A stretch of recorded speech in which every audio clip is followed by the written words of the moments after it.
What's going on, team? Good morning to you on a Friday. I normally don't make videos in the morning, but mortgage guys aren't that busy these days. So we've got time to do it. Heading into a 3-day weekend. Want to tackle this head on. Want to be very clear that I like Meet Kevin. I actually voted for him for governor, believe it or not. People won't believe it, but I did, and I posted it. Because I think having a younger person, having someone with new ideas and a fresh look on things is a good thing. That said, I will always shoot it straight. So even if it's someone I like who's saying something that's wrong, I will call it out. So I subscribe to Meet Kevin. I watch his videos. But he's wrong about the area that I'm an expert in real estate. Or I'll self-proclaim expert in real estate. And whenever he makes these videos, it just makes you want to go, Kevin, what are you doing? The whole Home Alone thing comes out. And so I want to go through this. I want to show you his most recent video. I want to explain to you why the things that he's saying are logical, but they also don't translate. And then you're going to hear from him himself. The title of his video, and I always stress this when you're reading media, when watching videos, reading blog articles, the headline and the content do not have to connect. There's no police for that. There's no one out there who's enforcing that.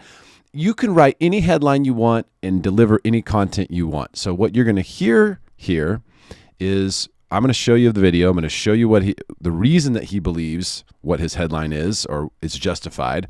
Then you're going to actually hear what he says when the rubber meets the road 10 minutes into the video from his own mouth. Don't even have to take my word for it. Okay, if you think that I'm completely wrong, I'm going to let you listen to what he says. Now, let's go in here and take a look at this. So let me get this out here. Derrick Evans, NMLS 155010, VA Home Loan Specialist. Disclosures, call, text me if you want to buy, refi. You can also email. Let me get myself out of the way. Here's the video. This video, as you can see, let me see if I can make this bigger. Doing a few things here for the first time on YouTube Live. Playing a video clip is going to be the first time for me doing it. You can see I've liked the video. You don't have to agree with everyone, guys. Like, if you don't agree with someone, that doesn't mean that you have to not like them or something, you know? And you can see here, all right, so here's the title of the video is The Real Estate and Foreclosure Crash Just Started. That's a pretty heavy headline, yeah? The real estate and foreclosure crash, assuming that it's happening and that it's going to happen, just started. That is really a lot. That is a lot to say. Warning signs down here, so it's very much fear mongering. This is what I mean. Misinformation. This is while some of these data points are correct, the misinformation is in the headline and the tone. And remember, sentiment is what I've been talking about is the most important thing. The most important thing for us to pay attention to. You don't want to contribute to negative sentiment, but we also know one thing about Meet Kevin. He wants to buy real estate at cheaper prices. So here's someone who has an interest in buying real estate later from you when the prices are lower if it gets there. So no, that's his bias. He's been very honest about that. Okay, so what is he pointing to here? There was a new home build data point that came out. It's a new home sales number, which was much below expectations. It was the lowest trajectory since April of 2020, which is obviously in the throes of COVID. And so he likes the idea of looking at new home sales instead of looking at all home sales or resale properties, because he believes that this is a better indicator. These are projected out further, but the numbers aren't based on closings, they're based on contracts. So the contracts are better to track than the actual closings because the closings happen after contract, after sentiment. People are already committed. The problem is with the new home sales is that not only does it take some time to get into a new home, it could take months and months and months. Some people wait years on these lists, even after they've signed a contract. But it also is the most expensive product. So this is a report that came out yesterday, which is the 26th. This is what I wrote on May 19th on Facebook here. So a week ago, more than a week ago, or a week before the report came out, new builders may have the nicest product, but it is also the most expensive. anything but ideal in this moment to have that type of inventory. When rates do go up, when you start to see a softening in demand, okay, actually, sorry, I gotta get myself out of the way here. When you see a softening of demand, the last thing you want to have is the most expensive, whatever it is. If there's a softening demand for bottled water, you don't want to be the people selling $5 bottled waters. Like, it's just with anything. So there's a decrease in demand. You don't want to have the most expensive product. And by the way, the new build stuff, especially like in San Diego or areas that are more expensive, it is dramatically more expensive. HOAs, Melloru's, they're charging top dollar for this product because it's brand new, right? So that is not the inventory you want to have right now. And so that inventory, the inventory that Kevin is looking at to create his whole thesis here about how the real estate foreclosure crisis has just started, is the worst inventory to possibly look at to actually have a gauge on the market. It's the worst to look at, literally.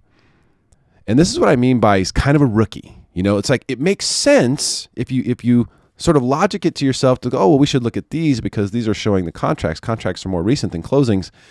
Yeah, but you're also looking at the most expensive inventory in a situation when demand has recessed. So yes, a new normal is going to be created. That really isn't rocket science. That is just how it works. Just buying behaviors. Now let's see if this part works, because the question is, does he really believe that a foreclosure crash is coming, that there's a really big, ugly event coming with foreclosures? Because I've been telling you that that's not going to happen. He's been telling you, and obviously with his headlines, that it is. Let's hear it from the horse's mouth. Will we see a foreclosure crisis, though? The answer, in my opinion, here is a solid no. I don't believe we're going to see a substantial foreclosure crisis, and foreclosures, even though they're up from year-over-year numbers, where we had a foreclosure moratorium, and this is why you have to be careful about foreclosure clickbait that we see online. People like, you're right. We have to be careful of foreclosure clickbait we see online. Exactly what this freaking video is. He called himself out.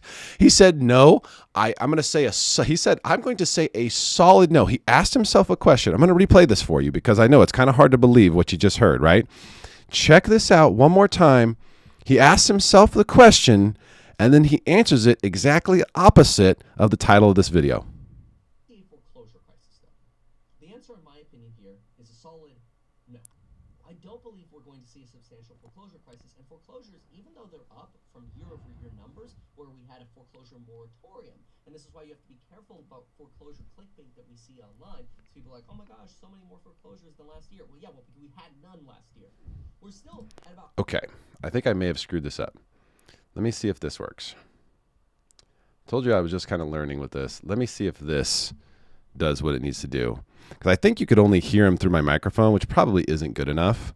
So let's see if this works. Clueless as to how to even get started in real estate, or maybe you know a lot about real estate and you're like, okay, maybe I can learn more. You can. Will we see a foreclosure crisis, though? The answer, in my opinion, here is a solid no. I don't believe we're going to see a substantial foreclosure crisis, and foreclosures, even though they're up from year-over-year numbers, where we had a foreclosure moratorium, and this is why you have to be careful about foreclosure clickbait that we see online. People like, Rob, can you hear it now? Were you able to hear it that time, Rob? Thank you for the comment, for letting me know. Yeah, this is the first time I've tried to play system audio on this Ecamm software, and I think I screwed it up the first couple times, so sorry about that. Hopefully you could hear that last one, but basically what he said was, do I believe there's going to be a major foreclosure crisis? Answer is a solid no. And you have to be careful when comparing year-over-year data because we had a foreclosure moratorium. So he said, be wary of clickbait, foreclosure clickbait online, which in my opinion is exactly what this video is. Guys, this is the foreclosure FUD that is in the marketplace. And this is from a very highly watched source. I mean, I believe he has millions of subscribers, or 1.82 million subscribers. He's a wealthy individual. He wants to buy real estate. He wants prices to go lower. P.S. So does the news. One thing you'll notice, And I can tell you this from personal experience. I have been in the boardrooms. Okay, I was an executive at a media company. And I can tell you 100%. Now, why, if I click on real estate, would it tell me about Trump? Come on, guys. Bias is just so bad. Where are articles? But you'll notice, most of the information that you see is negative about real estate. Housing prices are going to soften. Number of homes available has increased. Home listings jump as sellers worry. You're going to see a lot of that stuff. This is supposed to be the real estate page, but it doesn't look like it is, so I don't even know what to say. You're going to continue to see this stuff because if it bleeds, it leads. The media industry wants carnage. They want this stuff. I'm not saying they're causing it, but I'm saying that they want it. School shootings, fires, crashes, terrorism, anything that is fear-mongering, they love it because it gets them eyeballs and they make money. And I've been in the boardrooms, personally, in the boardrooms, when there's major suffering going on and the highest executives, the ones that are in charge, the ones who can make decisions, can change what the company's doing, are high-fiving each other. They're literally giddy because of how much money they're bringing in from advertisers. Advertisers want to be running their ads during the fire coverage. They want to be running their ads during the school shooting coverage. They want to be running their ads during the financial crisis when everyone's watching because everyone's like, wow, there's something going on. I need information. And we just kind of blindly go to the same old places who've been lying to us for years. So just be careful. I'm not saying that everything Meet Kevin says is wrong. I think he's probably right about a lot of things, although he's been wrong about some stock picks lately. And I know some people have sort of grilled him for that. But I will tell you he's wrong about this. He used the wrong information, the wrong data point to come to a conclusion. He wrote a headline that's misleading, which he doubles back on with his own commentary. And it's not something that is that hard to undress. I would happily debate Meet Kevin. Rob, I'm not sure about that. I have not heard anything about this. Send me a link on that if you can. Proposal ADU financing. There is some stuff going on with ADUs. I know CalHAFA has introduced a program to help people get money to finance ADUs. Really just need some entrepreneur out there to basically step up and create a company that finances ADUs.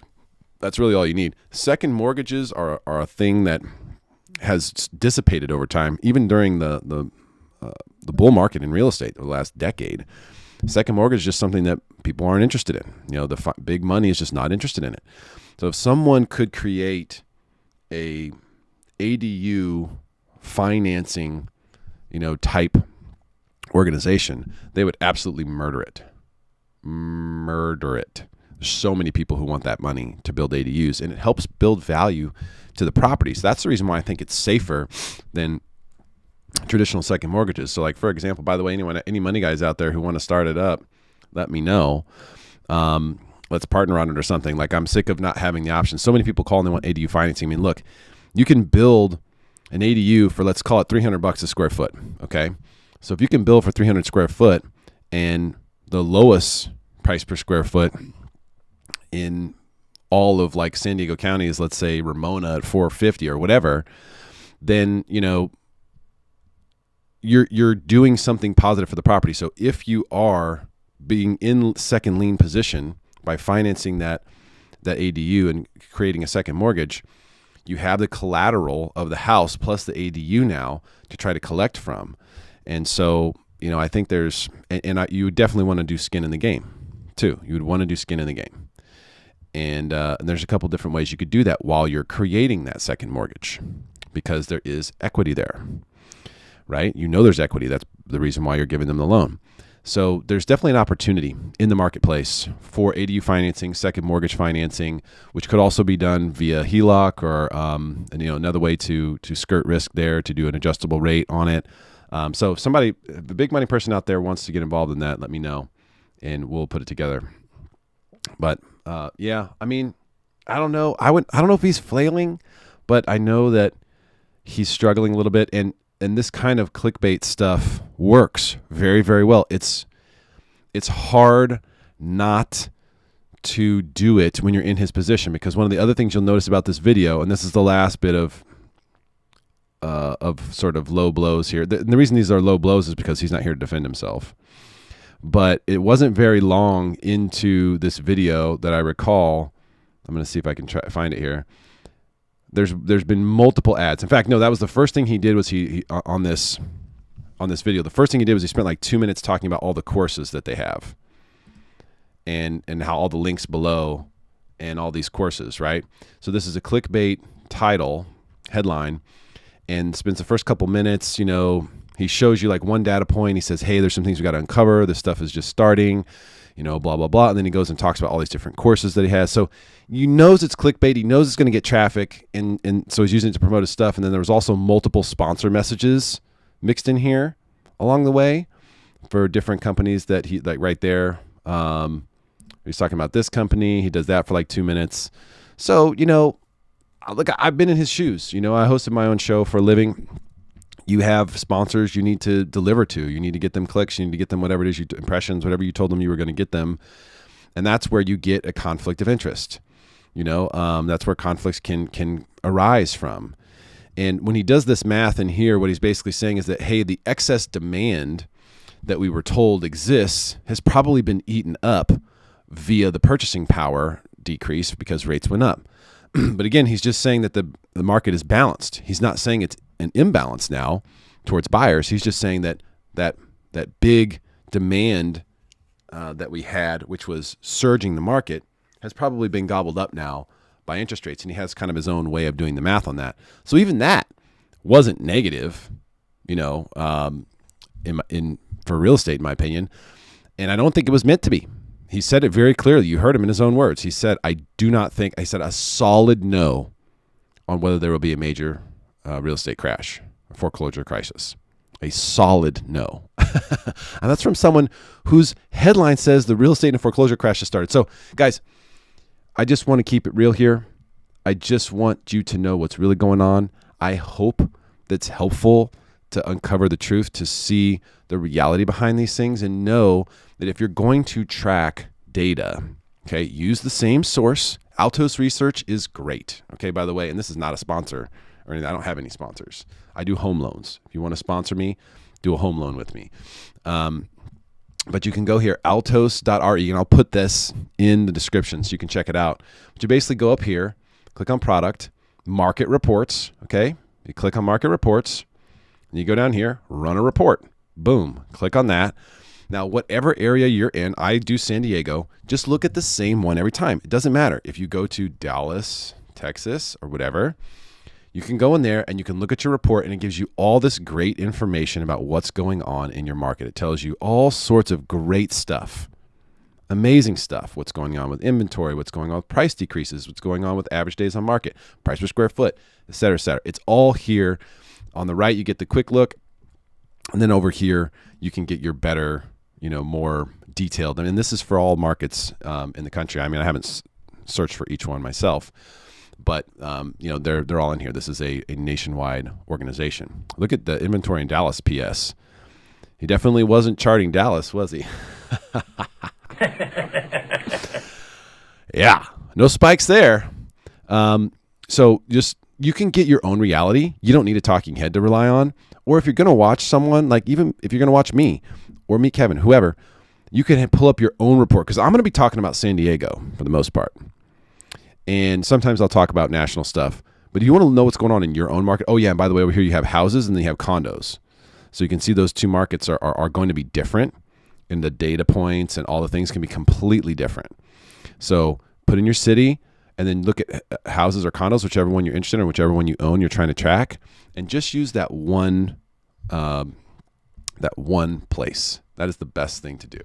Okay, so I'm going to get this back to just the home page. Again, there's no affiliate relationship there. I'm just going to literally send you the home page in my description. And of course, in this, one of the things that I had to highlight today, and I'll actually show you this. Let's see if it'll let me. Facebook's funny, especially when you zoom it in. It just gets all weird. There's mi familia, beautiful babies. This is something I had to share today because, oh, is it not going to show my timeline? What's going on here? Okay. High fee alert. I've been seeing quotes so far this week that are, yes, you are a sponsor, Rob. I appreciate you. You are a sponsor of this program. Multiple times, okay, so twice this week. I think there was a third one too, and I'm just not remembering. I don't think I got the loan or whatever. Or maybe I just told them, hey, go negotiate this. But two different situations this week where I see people paying enormous amounts of loan costs. And in both cases, neither person knew that they were paying these loan costs. A lot of people, when they get this paperwork, it's too many numbers, it's too much. They don't really look at it. They just ask, what's the payment or something like that. Look at this person paying $13,500. That's a zero with me. That box A on the loan estimate, that is a zero with me. And by the way, my rate was 0.5% less on both of these. So here's another one, almost $15,000. Again, a zero, and my rate's 0.5% less. So what I have been, telling everybody, actually, let me do it this way. Submit your scenario. Just submit it. Send me your loan estimate if you have a quote already. If you know someone who's buying a house or something like that, tell them to contact me and get a quote. I don't need very much information. We don't have to pull credit to give you a quote. Just need to know your credit score. Just need to know the value, the loan amount, whether it's a condo or detached. I can give you a quote that's going to be very accurate, and you can see, hey, am I getting a good deal or not? That is very important to me. I want to make sure everyone gets a good deal. It's the whole reason I'm in this business. There's lots of sharks out there. There's tons of people who are whacking people. That's what we call it. For the good guys, we call it getting whacked. If someone charges you $15,000, that's getting whacked. Not like the mob, like when they whack people, which isn't really funny. Hated it. But that's what we call it. We've always called it that way for 20 years. When people get nailed with fees, we call it getting whacked. This is getting whacked. Big time. It's still happening. I can't believe it. 20 years later, it's still happening. So be careful out there. Help your friends get a good deal. Send them my way. I will take care of them. That much you can count on. And always, if you need me for something, want some advice, whatever, send me an email. I am here for you. Okay? Everybody have a great day, and I'll be back soon.